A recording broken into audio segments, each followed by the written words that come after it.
ورحمة الله وبركاته. إن الحمد لله نحمده ونستعينه ونؤمن به ونتوكل عليه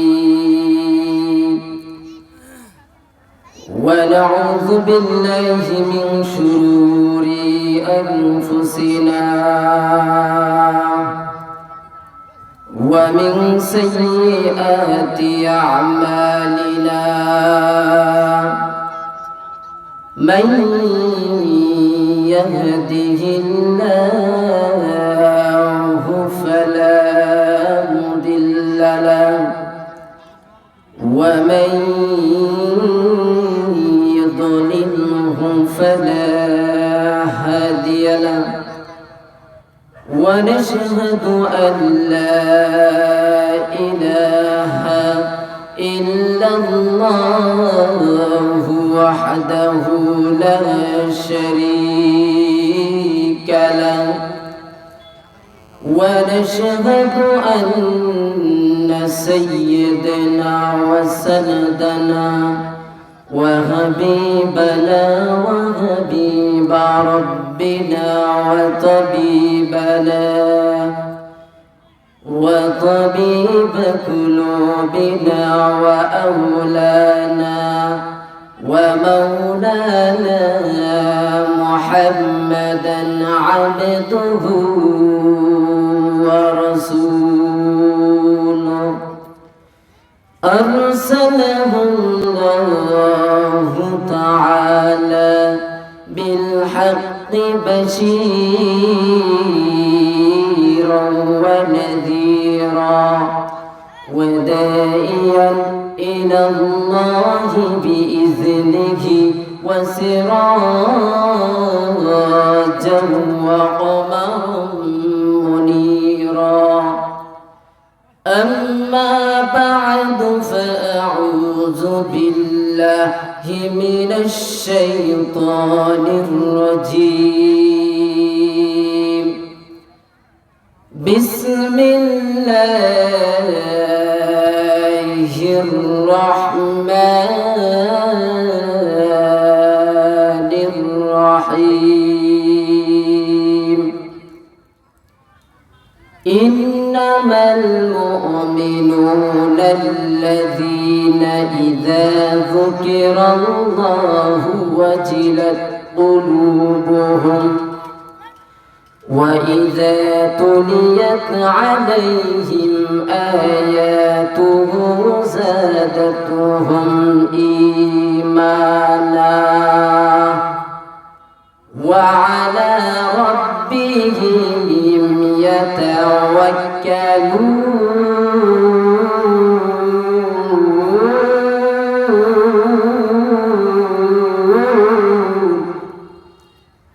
قال رسول الله صلى الله عليه وسلم وقال تعالى إذا مات بني آدم انقطع عنه عمله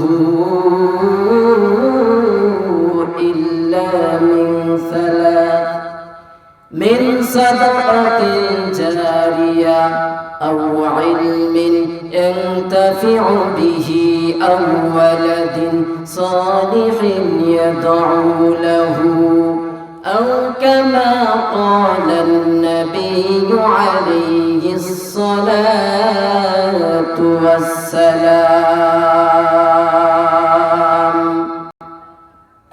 حمد بها مرخدائے فکرا حمد بها مرخدائے فکرا اکے ایمان داد مشتی کھاکرا اکے درعا دمدمی تو روحرا داد استوفانا جتنو حرا اکی لطفے خیشرا اجہر کرد با خلیل شناری را گنجار کرد اکی لطفے خیشرا اجہر کرد با خلیل شناری را گنجار کرد. الحمدللہ আল্লাহ পাকের দরবারে লাখ কোটি শুকর ও সুজুদ যে মহান আল্লাহ পাক রব্বুল আলামিন আমাদেরকে অত্যন্ত মায়া করে মহব্বত করে ভালোবেসে 10 মায়ের 10 সন্তানকে একত্রিত করে জান্নাতের বাগানে, কোরআনের বাগানে, আল্লাহ ওয়ালাদের মজলিসে, উলামায়ে কেরামদের মজলিসে দয়াময় আল্লাহ রাব্বুল আলামিন আমাদেরকে আসার মতো বসার মতো সুযোগ করে দিয়েছেন।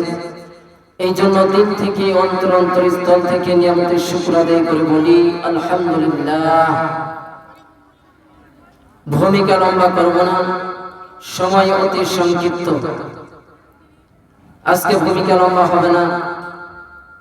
আমি আপনাদের সামনে কোরআনুল কারীমের ভিতর থেকে আয়াতে কারিমা তেলাওয়াত করেছি, নবীজির হাদিস থেকে কিছু অংশ হাদিস তেলাওয়াত করেছি। এই কোরআন ও হাদিসকে সামনে রেখে সংক্ষিপ্ত আলোচনা করব ইনশাআল্লাহ। প্রথমে আসুন, আজকে এখানে জান্নাতের বাগানের আয়োজন করা হয়েছে।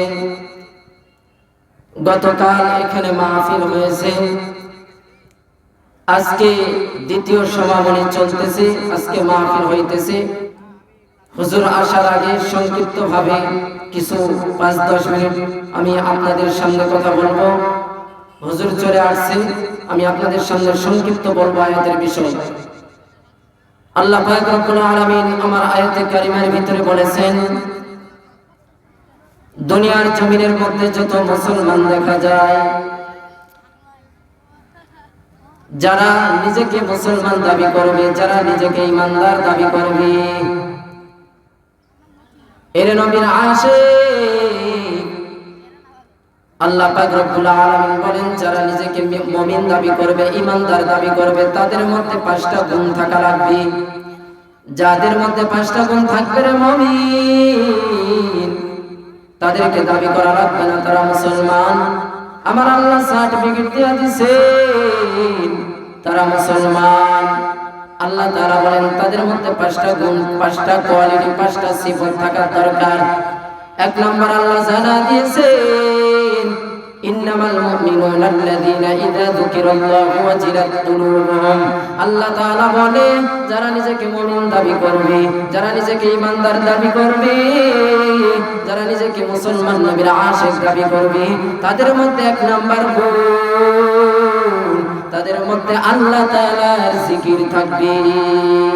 মুমিনের 1 নম্বর গুণ হলো, মুমিন যদি নিজেকে ইমানদার দাবি করে, কোন মুসলমান যদি নিজেকে ইমানদার দাবি করে, তাদের মধ্যে 1 নম্বর গুণ আল্লাহ তাআলা জানায়া দেন, এর সৈয়দ করে মুসলমান ইমানদার আল্লাহর গোলাম, এর সাপাহারের যুবক, তাদের মধ্যে 1 নম্বর গুণ হলো আল্লাহ তাআলার জিকির থাকবে। 2 নম্বর মুমিনের গুণ আল্লাহ তাআলা কত সুন্দর করে জানা দিয়েছেন, ওয়াইদা তুলিয়াত আলাইহিম আয়াতুহু যাদাতুহুম ঈমানা। তাদের মধ্যে পবিত্র কোরআনুল কারীমের তেলাওয়াত থাকবে, তারা পবিত্র কোরআনুল কারীমের তেলাওয়াত করবে। এর নবীর আশিক উম্মতের দল।